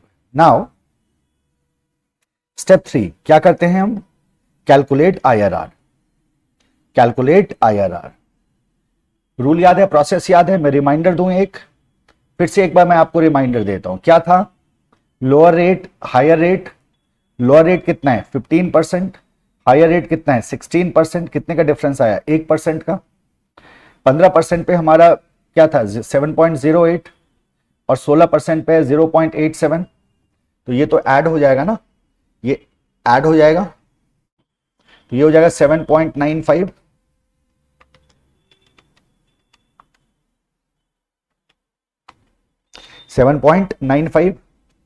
This difference. अब इसे रिड्यूस करके किधर लाना है, 0 पे लाना है, करेक्ट। तो याद है क्या कहा था हमने कहा था 1% के लिए कितना, 1% से कितना 7.95 चेंज लाने के लिए कितने परसेंट से बदला, 1% से, तो 1% डिवाइडेड बाय 7.95 मल्टीप्लाइड टू 7.08% से बदलने के लिए कितना आएगा, 1% divided by 7.95 multiplied to 7.08 plus, और इसको तो रखना ही होगा हमें शुरू में, किसको, लोअर रेट को, यानी कि 15% को। यही था ना इंटरपोलेशन का फॉर्मूला। सो आपने क्या कहा कि sir IRR is equal to lower rate plus NPV at lower rate divided by NPV at lower rate minus NPV at higher rate multiplied to higher rate minus lower rate. So this is our formula. Okay, what is lower rate, that is 15% plus what is NPV at lower rate, that is 7.08 divided by NPV lower rate and higher rate minus करते तो आता है 7.95 multiplied to 16 minus 15% is 1%.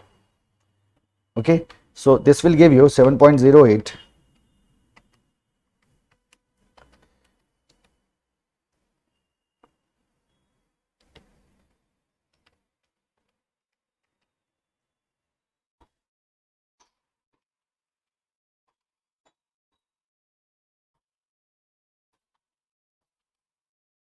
0.1589.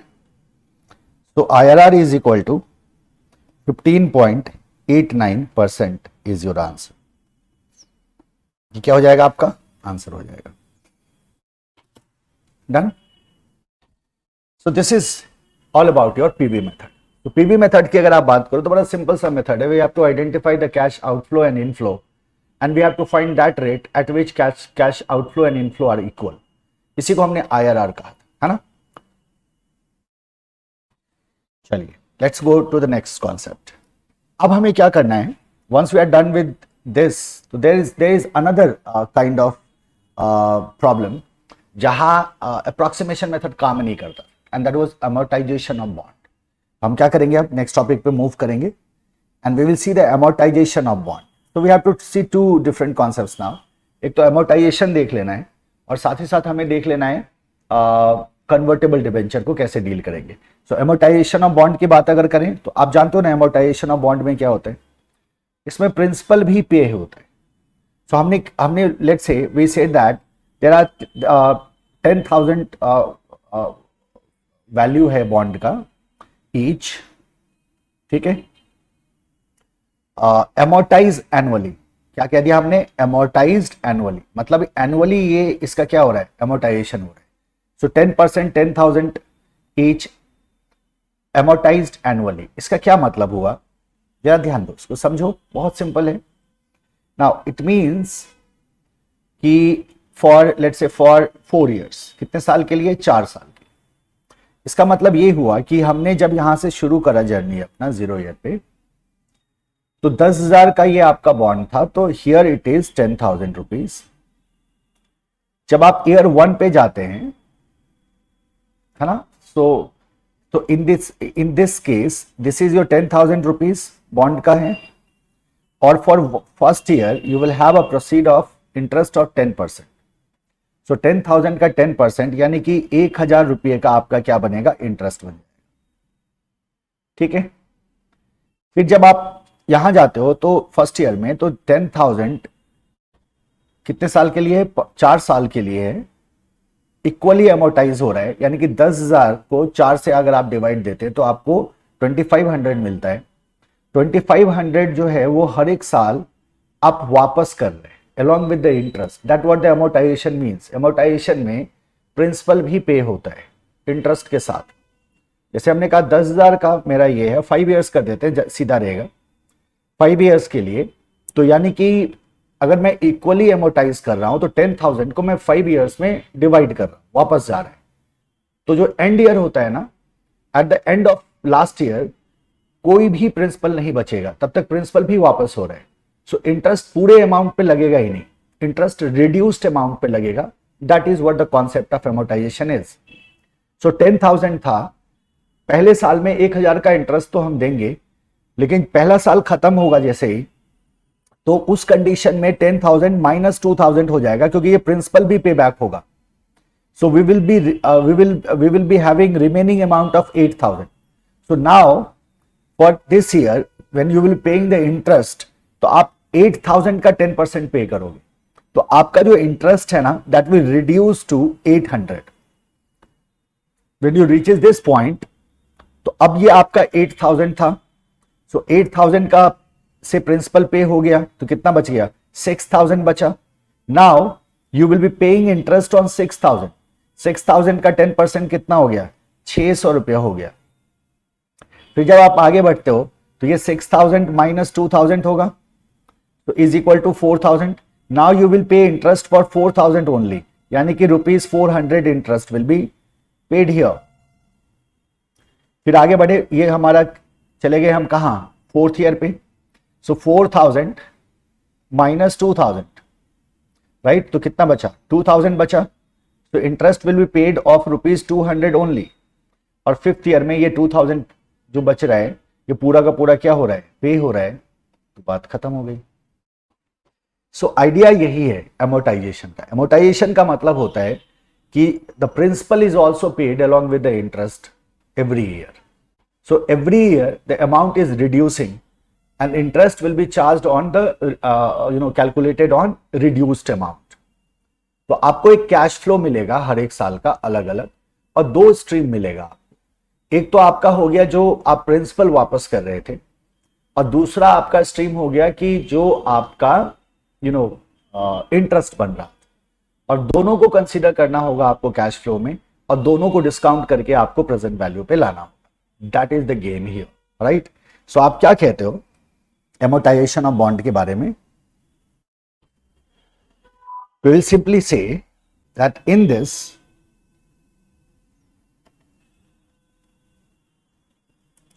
principal is paid every year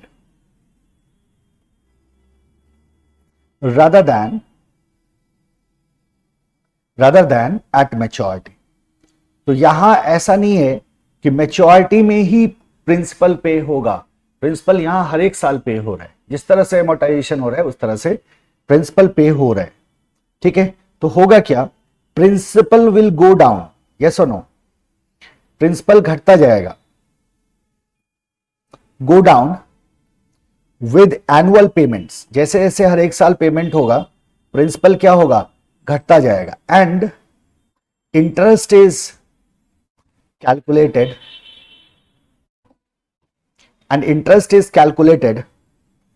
on the outstanding amount. Outstanding amount पे ही क्या होगा, interest calculate होगा. Outstanding amount पे ही क्या होगा, इंटरेस्ट कैलकुलेट होगा. So tell me, there is a question for you, cash flow कैसा हो जाएगा, इवन होगा या अनइवन होगा? You know what is even cash flow and uneven cash flow? शुरू में बताया था मैंने. इवन कैश फ्लो का मतलब सेम कैश फ्लो होता है ईयर आफ्टर ईयर. जैसे अभी प्रीवियसली हमने एक क्वेश्चन बनाया था, इंटरेस्ट नेट ऑफ टैक्सेस हमारा 6.5 रुपीज का आ रहा था. So that was a even cash flow, because for every year we had a cash flow of 6.5 rupees. But क्या यहाँ ऐसा हो पाएगा? नहीं, because the amount is reducing and accordingly the interest is fluctuating. तो कैश फ्लो क्या होता है? Cash flow is uneven. कैसा कैश फ्लो होगा? अनइवन कैश फ्लो होगा। That is very clear. कैसा कैश फ्लो होगा? Uneven cash flow. So let's solve a question. एक क्वेश्चन सॉल्व करते हैं और उसी से आपका फॉर्मूला बन जाएगा। तो फॉर्मूला को अलग से आपको ध्यान में रखने की जरूरत ही नहीं होगी। ना क्वेश्चन क्या है देखो। सो एमोटाइजेशन ऑफ बॉन्ड में कह रहा है कि RBML is proposing to sell a 5-year bond of ₹5,000 at 8% rate of interest per annum. कितने का बॉन्ड है? 5-year बॉन्ड है, 5,000 रुपीज का, 8% का इंटरेस्ट रेट है 1 साल का पर एनम। सो लाइफ कितना हो गया? 5 year and 5,000 at 8%. The bond amount will be amortized equally over its life. 5,000 का बॉन्ड है और इक्वली एमोटाइज होगा और 5 साल लाइफ है। तो क्या हो गया अमाउंट? 5,000 divided by 5।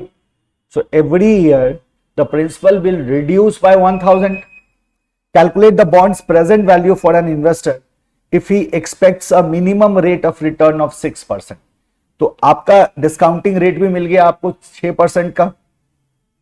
तो आपको क्या करना है? You have to give the value of the bond.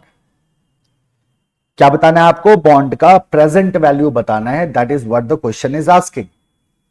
Question तो देख लिया आपने। अब मैं कुछ क्वेश्चन के जो मेन जो डेटा है ना वो बस मैं लाऊंगा स्क्रीन पे, बाकी आप बुक से देखोगे इसे। ठीक है, क्या कह रहा है क्वेश्चन? क्वेश्चन कह रहा है कि RBML is proposing to sell a 5-year bond. So question कह रहा है N is equal to, this is question number 9, N is equal to 5 years, ₹5,000 bond है एट 8% इंटरेस्ट। ठीक है, amortized equally over life, amortized equally over life। ठीक है, calculate the bonds present value. So bonds value they are asking. क्या पूछ रहा है हमसे? बॉन्ड का वैल्यू पूछ रहे हैं। और जहां रेट ऑफ रिटर्न जो है, minimum rate of return that is 6%। Minimum rate of return given is 6%। minimum rate of return given is 6%. So what will be the solution here? Look, if we show the calculation of interest, how it will happen? अगर मैं calculation of interest दिखाऊं तो कितना calculation आएगा interest का? देखो 5,000 है और 6% है, 5 years है, that's it। तो calculation of interest हम कैसे कर सकते हैं मुझे बताओ। For first year अगर मैं पहले साल का इंटरेस्ट निकालूं तो पहले साल का इंटरेस्ट कितने अमाउंट पे देना होगा आपको? आप बोलोगे सर आपको 5,000 पे इंटरेस्ट देना होगा। कितना परसेंट का? 8%। सो 5,000 पे आपको 8% का इंटरेस्ट देना होगा। कहने का मतलब 400 रुपए का आपका इंटरेस्ट बनेगा। यहां आपको टोटल अमाउंट पे देना होगा ना पहले साल। लेकिन फॉर सेकेंड ईयर जब आप दूसरे साल में जाते हैं तो उस कंडीशन में आपका 2,000 तो प्रिंसिपल पे हो गया, तो सिर्फ कितना बचा? 5,000 5 year है, 1,000 पे हो गया प्रिंसिपल, तो 4,000 बचा। 4,000 का 8% आपका इंटरेस्ट पे होगा, यानी कि ₹320 interest will be paid. For third year, when you go for the third year, you will find that now you have 4,000 minus 1,000, that 8% is equal to 3,000 का 8%, ₹240 का आपको इंटरेस्ट पे करना होगा। Now when you go for the fourth year, so you will find that you will have to pay 3,000 minus 1,000 multiplied to 8%, so 2,000 का 8% मतलब 160 रुपये का आपको इंटरेस्ट पे करना होगा। फॉर फिफ्थ ईयर, पांचवें साल के लिए, ये 2,000 था यहां, सो 2,000 माइनस 1,000 या इसका 8%, यानी कि आपको सिर्फ 80 रुपए का इंटरेस्ट पे करना होगा। 1,000 रुपया हो गया, 80 रुपए का। और at the end of fifth year all principal is paid, या principal is fully paid. All principal is paid क्या होता है? Principal is fully paid. Now see this, what happened कि 5 साल में क्या हो रहा है, वो इक्वली एमोर्टाइज हो रहा है. और जब इक्वली एमोर्टाइज हो रहा है ना, इसका मतलब जो एमोर्टाइजेशन अमाउंट है, कितने अमाउंट से रिड्यूस करना है हमें प्रिंसिपल को. सो दैट इज 5000 बॉन्ड का प्राइस है, 5 ईयर्स का लाइफ है, यानी कि 1000 से क्या होगा, एमोर्टाइज होगा. That is the amount. तो हर एक साल क्या हो रहा है, 1000 से आपका रिड्यूस होता जा रहा है. 5वें साल जाते जाते आपका प्रिंसिपल फुल्ली पेड हो जा रहा है. So this is the cash flow you have to consider. As far as interest is concern, interest हर एक साल का क्या हो रहा है, वैरी हो रहा है. तो अगर मैं इसको टाइमलाइन पे लूं तो व्हाट विल हैपन नाउ, जरा देखो. This is the life of the bond. We have 0, 1, 2, 3, 4 and 5. अब जरा नोटिस करो, पहले साल फॉर द फर्स्ट ईयर आपने कितने का इंटरेस्ट पे किया है, 400 का, और कितने का प्रिंसिपल गया है, 1000 का.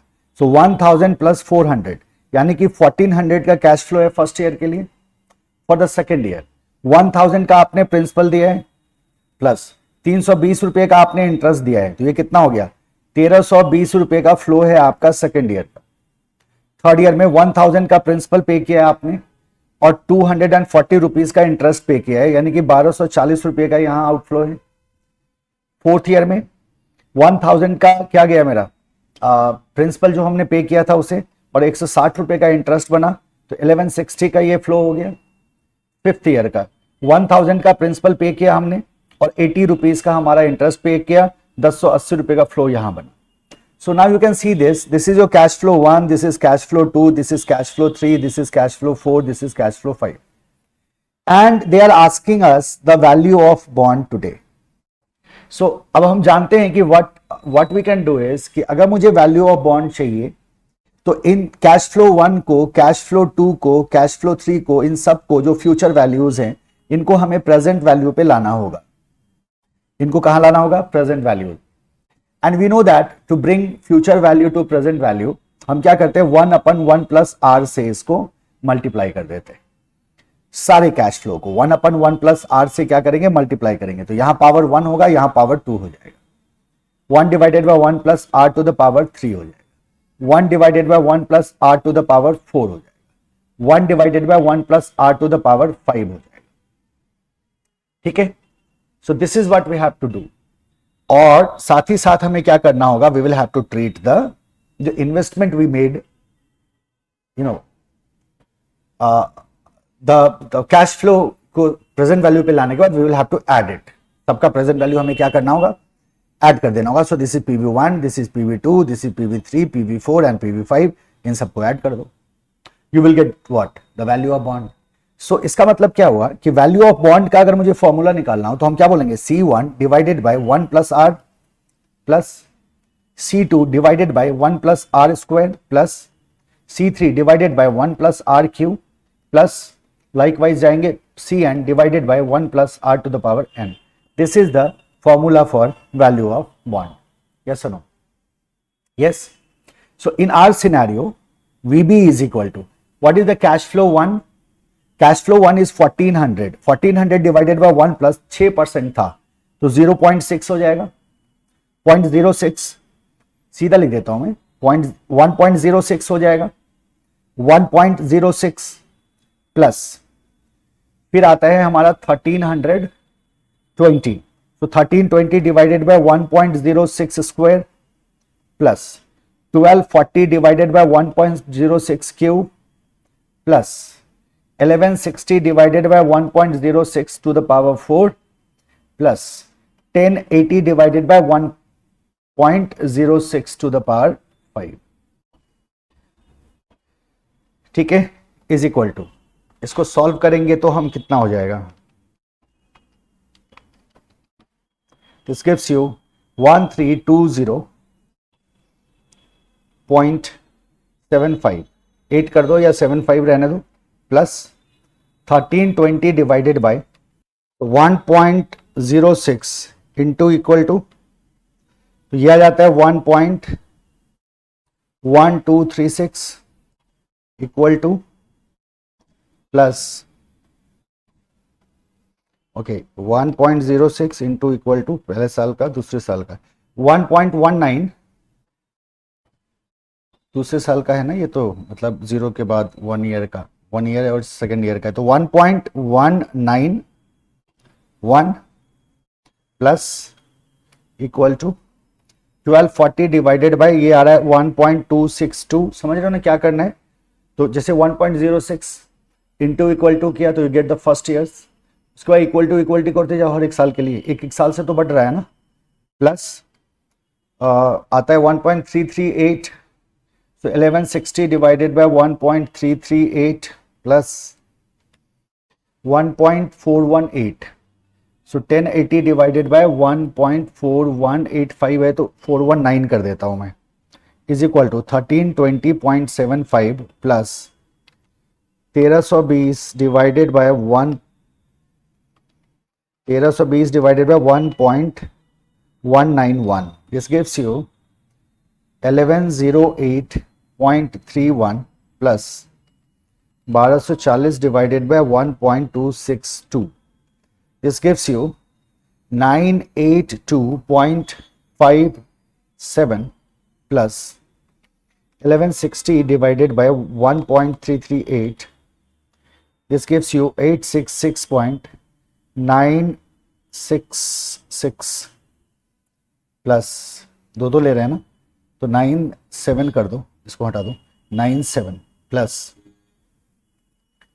1080 divided by 1.419, so this is your 761.11 कर दो, 761.1, so this goes to 761.1 plus 866.97 plus 982.57 plus 1108.31 plus 1320.75 is equal to 5039.7.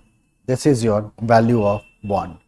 थोड़ा सा वेरिएशन होगा स्टडी मैट के क्वेश्चन को, क्योंकि जो हमने राउंड ऑफ किया है और जो हमने डिजिट्स लिए हैं उसके हिसाब से थोड़ा सा वेरिएशन होगा, मैनेजेबल है, उससे कोई इशू नहीं आएगा।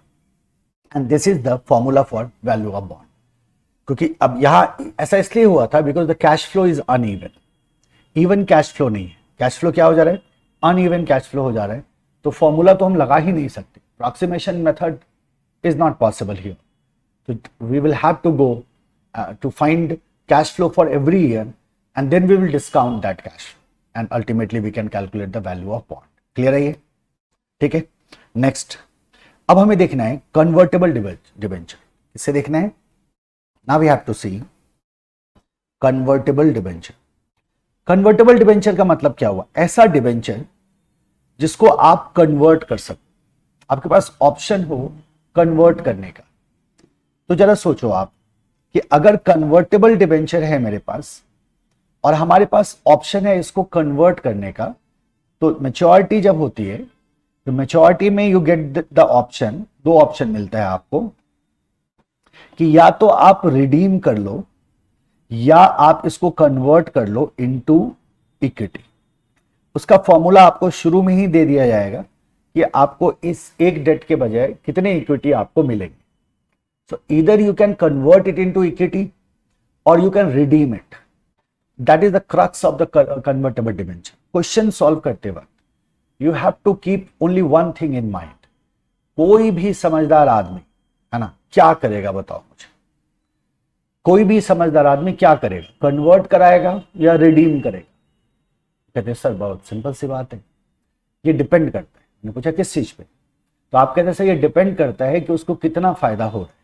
मान लो रिडिम्शन में उसको 100 रुपये मिल रहा है और अगर वो कन्वर्ट करा लेता है तो उसको 105 रुपये मिल जाता है, तो वो क्या कराना चाहेगा? आप क्या बोलोगे? सर वो कन्वर्ट कराना चाहेगा। और अगर कन्वर्जन पे उसको 100 रुपये मिल रहा है लेकिन वो उसी चीज को रिडीम कर लेता है तो उसको 105 मिल जाता है, वो क्या कराएगा? वो रिडीम कराएगा। सो कन्वर्जन होगा या रिडेम्पशन होगा, ये इस बात पे डिपेंड करता है कि इसमें इन्वेस्टर को फायदा किसमें होने जा रहा है। और यही एकमात्र चीज है इस क्वेश्चन में जो आपको ध्यान में रखना है इस टॉपिक में। तो आप क्या कहते हो, here in this investor has option to redeem debt on maturity or getting it converted into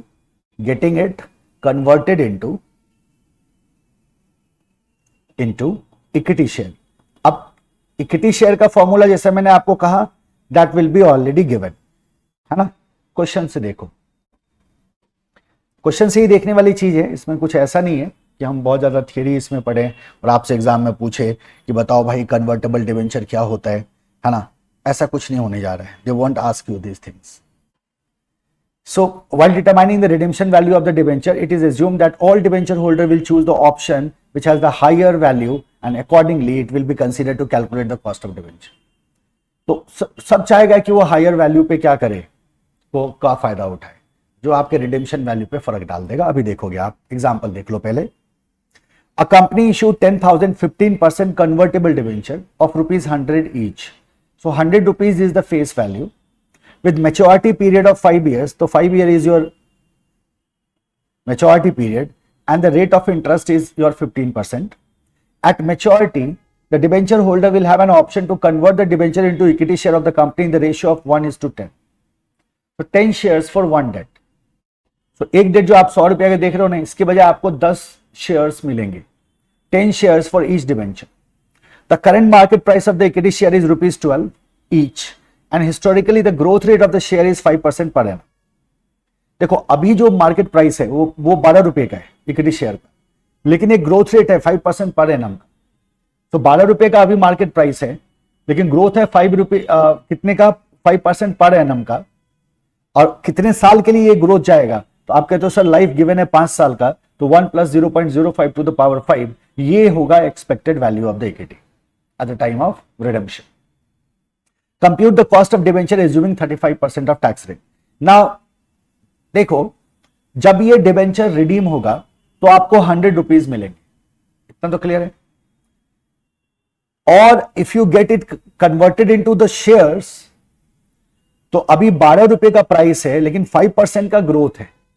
तो 12 रुपए का प्राइस है लेकिन 5% का ग्रोथ है, तो 12 तो रहेगा ही, और 12 पे 5% का ग्रोथ है, और ये जा रहा है कितने दिनों के लिए, 12 पे जो 5% का ग्रोथ है ये 5 साल के लिए जा रहा है ना। तो यही तो आपने बोला है यहां। आप इसी को सिंप्लीफाई करते हैं ना कि 12 को क्या ले लिया, कॉमन ले लिया। अब यहां 1 आ गया प्लस 5% का 0.05 हो गया टू द पावर 5। तो 5 साल के बाद ये होगा ना प्राइस। तो अगर आप इक्विटी में 5 साल के बाद कन्वर्ट कराओगे तो आप इस प्राइस पे करना है, आपको 12 रुपए में मत कर देना, क्योंकि ग्रोथ रेट दे रखा है। ऐसा मत करना कि 12 पे ही कन्वर्ट होगा, 12 × 10 = 120, ऐसा मत करिएगा, गलत हो जाएगा। और अगर मैं रिडीम कराता हूं तो मुझे 100 रुपए मिलेंगे। तो पहले तो मुझे ये कैलकुलेशन करना होगा कि फायदा किस में है इन्वेस्टर का, कि वो कन्वर्ट कराएगा या वो रिडीम कराएगा। एक बार हमने ये कर लिया ना, तो फिर हम उसके आधार पे हमारे रिडेम्पशन वैल्यू हमारे पास आएगा। तो अगर मान लो कन्वर्ट कराता है, तो उस समय जो 12 इक्विटी का प्राइस होगा, जो इक्विटी का प्राइस उस समय होगा, वो आपका रिडेम्पशन वैल्यू होगा। और कितने इक्विटी का, 10 इक्विटी का। एक डेट के अगेंस्ट कितने इक्विटी हैं, 10 इक्विटी, वो आपका क्या होगा, रिडीम्पशन वैल्यू होगा। और अगर डेट को रिडीम करता है तो डेट का जो फेस वैल्यू है वही आपका क्या होगा, रिडीम्पशन वैल्यू। अब दोनों को कैलकुलेट करके आप कंपेयर करोगे तो उसको फायदा किस में। और जब आपको फायदा पता चल जाता है, तो जब आप वैल्यू डालोगे ना, RV - NP divided by N, तो वहां जो RV होगा वो वैल्यू होगा जिसमें ज्यादा फायदा इन्वेस्टर को हो रहा है। दैट इज द आइडिया, है ना। चलो इसको सॉल्व करते हैं।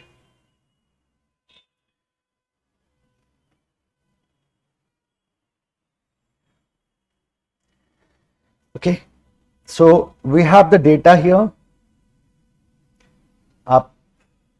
आप अपने बुक में देखिए, हमारे पास डेटा क्या है। Company issued 10,000 15% convertible debenture of 100 each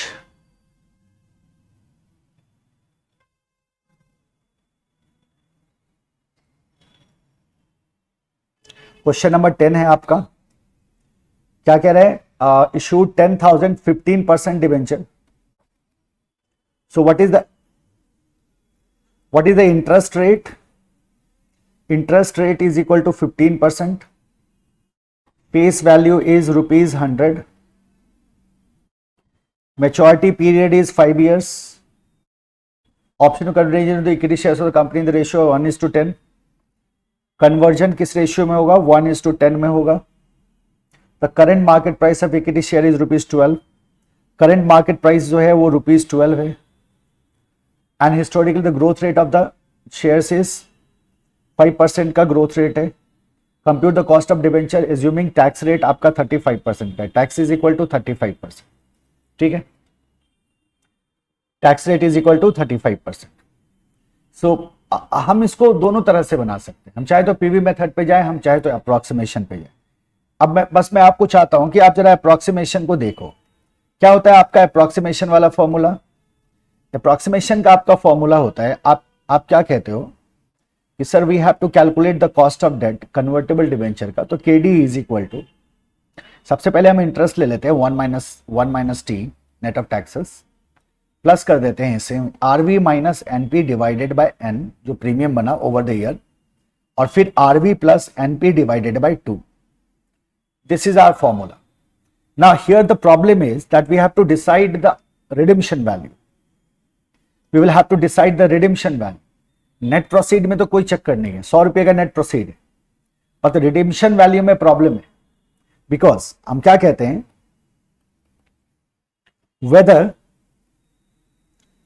whether the investor redeem debt or convert it into equity depends on benefit.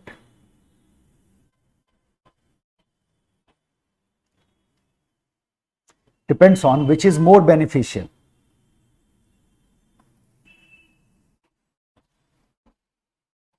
Which is more beneficial. If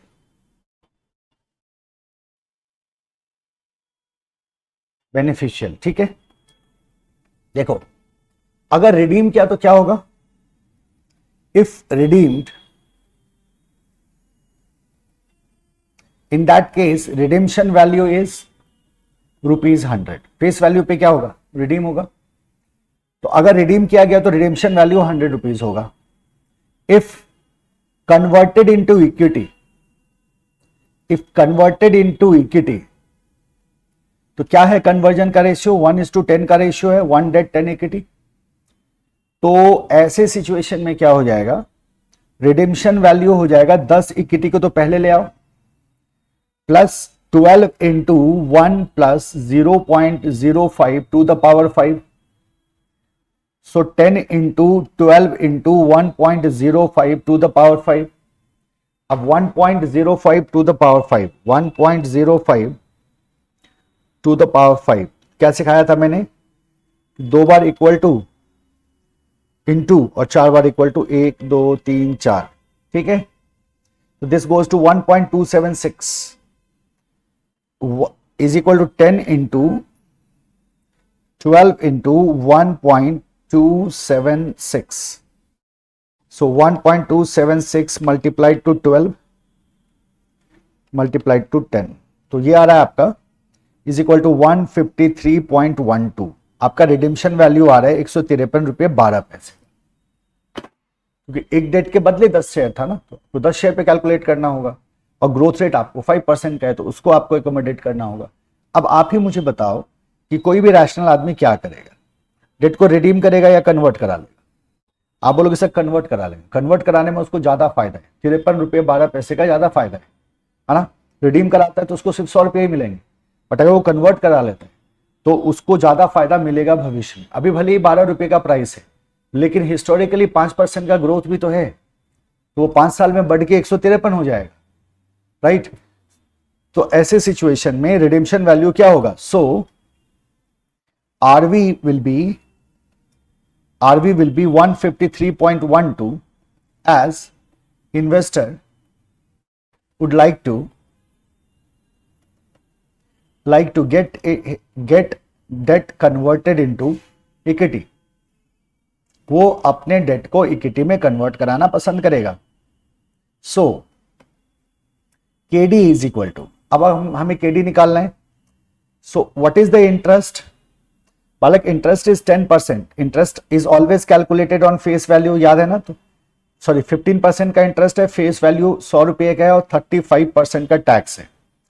तो 15 इंटू 1 माइनस 0.35 ये हो गया interest net of taxes, plus redemption value is 153.12 minus net profit is 100 divided by कितने साल के लिए था? 5 साल के लिए, 5 whole divided by 153.12 plus 100 divided by 2.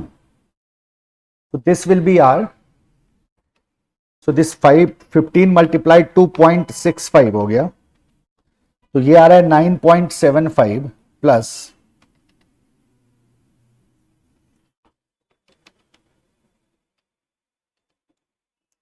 ये आ रहा है आपका 10.624 डिवाइडेड बाय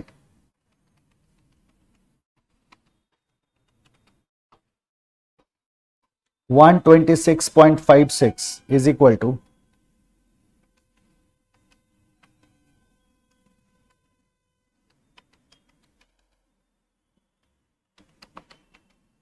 56.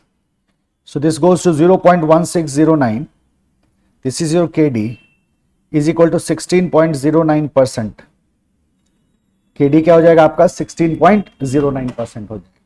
अब since you know the cash flow, you know the your net proceed will be 100, your redemption value will be 153.12, and then you have interest net of taxes of rupees 9.75 paise, and n is 5 years.